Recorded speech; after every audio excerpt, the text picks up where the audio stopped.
Hi there, Steve here. I'm going to continue, as much as I'd like to rant on things political that I come across every day in the newspaper. I'm going to stick to language learning for now. And I want to talk about something that I think is extremely important in language learning, and that is what I call cultural weightlessness. And that means that to be successful in learning another language, you have to be able to not think of yourself as belonging to any particular language or culture. Your own language and culture doesn't matter. I'm not an English Canadian learning Russian. I am just Steve. I can be Russian. I can be Chinese. I can be French. I want to be part of that group. I don't think about what my culture of origin is. This is extremely important. You know, I referred to it in my book, the book that I wrote 5 or 6 years ago called The Way of the Linguist, a language learning odyssey, which is available at Amazon, by the way, and it's also available at the link.com website. And I made many references in my book to Zhuangzi, who is a Chinese Taoist philosopher. And I can't say that I understand everything that he writes, but one has an impression from reading some of his parables. And the basic gist of his approach to life is that we achieve more through effortlessness and through the repetitive practice of something than we do through the deliberate pursuit, all uptight, following rules, trying very hard. And this is very true for language learning, very true. And part of this effortlessness comes from being willing to absorb the language, not resisting the language. And it's surprising how many people do resist the language that they're trying to learn. And I refer to this in my book. And Zhuangzi has this nice parable about the butterfly, where he dreams that he was a butterfly, then he wakes up and he doesn't know whether he was Zhuangzi dreaming that he was a butterfly or a butterfly dreaming that he was Zhuangzi, or something to that effect. In other words, to a large extent, for many things, we can be what we want to be. And in particular, this is true in language learning. Now, I don't believe, as I've said many times, that some people have a natural ability for languages. I mean, to some extent, that may exist, but it's not decisive, it's not crucial. I don't believe in this business of, and it's typically the people who don't put the effort or put the time in, I shouldn't say effort, the time into learning a language, who don't try, who say, well, I don't have an ear for it. I don't believe it. I don't believe that all Swedes and all Singaporeans have an ear and an ability for language, which, let's say, Americans don't have. I just don't believe that that is part of the genetic makeup of any people. What does happen is that the cultural ego of Swedes and Singaporeans may be less. They don't necessarily see themselves primarily as part of Swedish culture. They're quite happy to absorb other cultures. And I see this I saw this when I lived in Japan.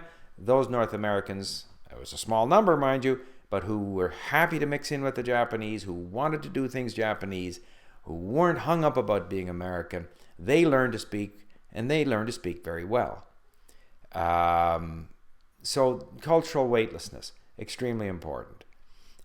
More important certainly than the teacher, it's more important than the grammar, it's the willingness to see yourself as part of that other culture. And we see this, I mean, it's play acting. We see how actors, I've seen American actors who, I mean, I'm a native speaker of English, and I thought they were British. I thought they were from London. And because actors are so good at projecting themselves into the role that they're playing, they're no longer who they are in real life. They are the role that they're playing. And we have to have that kind of an attitude when we go to learn a language, comfortably. When I was in Japan, living in Japan, I would be in meetings with Japanese people, 10 Japanese people and me. I mean, I didn't see myself as different. They may or may not, I don't know, have seen me as different from them. I just saw myself as a member of the group, and we were all speaking Japanese. And I picked up on the way they were speaking, and that became part of how I acted. And to some extent, we can exaggerate this. I mean, if I'm going to speak French, mais non, monsieur, pas vrai, mais quand même, vous n'allez pas me... That's the way the French are. They're a little bit argumentative. When I'm Japanese, I'm a little more kind of vague. So desu ne, so kamoshirenai keredomo, gyaku ni iu to, so denai. So you kind of want this and that. If I'm listening to Echo Moskvi and I hear the Russians argue and they're so dramatic and it's this way and it's not that way, and they have on this website Echo Moskvi, which I highly recommend. It's one of the best language learning resources anywhere, and it presents such a varied picture of Russia, where you are allowed to listen to the raving imperialist who wants to recreate Tsarist Russia, and you can listen to the communist, and you can listen to the fellow spouting Putin's line, and you can listen to the dissident for whom everything in America is great and everything in Russia is bad, and you can hear all these different points of view. And they talk about history and stuff, so you get a real flavor, and you want to belong to that. I'd love to go to Moscow and sit down with the people of Echo Moskvi around, hopefully not too much vodka, and get in with them. So it's that sense of wanting to belong, of seeing yourself as part of another group and not being overly hung up about who you are. I would see North Americans in Japan, and they'd meet Mr. Kato. Umpteen times they would hear his name pronounced Kato, but it's written K-A-T-O. So therefore he was Kato. He was always Kato, because they couldn't get out of that sense that if it's K-A-T-O, therefore everything has to be pronounced the way it's written in my own language. You have to leave that behind. I often think too that East Asians, they're so concerned about their own uniqueness all the time. The number of times in Japan, people would say, well, Japan must be the most difficult language in the world. And I said, well, no, not necessarily. The Koreans are the same way, and the Chinese. Very disappointed if you tell them that, in fact, their language is not so difficult. In fact, all kinds of people go there, and if they have the right attitude, they get right in there, and they learn to speak with very little accent, so much so that they appear on local television. They become a bit of a freak show. Here's this foreigner who's done the amazing, impossible thing of learning to speak Japanese or Chinese very, very well. Not a big deal if you want to do it. If you're willing to take yourself away from your native culture and project yourself into the culture of that other group. In reverse, I think, as I say, East Asians sometimes have trouble with that because they're so determined to be unique.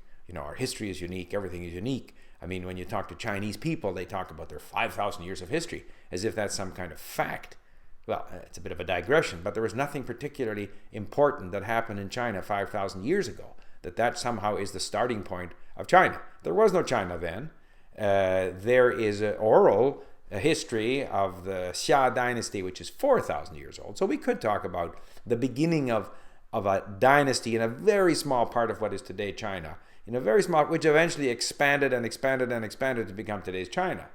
But that was 4,000, not 5,000. And there are artifacts and archaeological diggings that go well beyond 5,000 years, as there are in Mesopotamia, in Turkey, in Central America, along the Indus Valley, in Crete, in Europe, and so forth. So there's nothing unique there, but to them it's very important. 5,000 years of history, and the more they're hung up in the uniqueness of their own culture, the less able they are to project themselves into this other language. And that makes them less capable language learners. I don't say that blanket all East Asians are less capable language learners, but those that are successful from those countries are the ones that are able to leave behind their culture. That doesn't mean that you leave it behind permanently. It doesn't mean that you stop being who you are.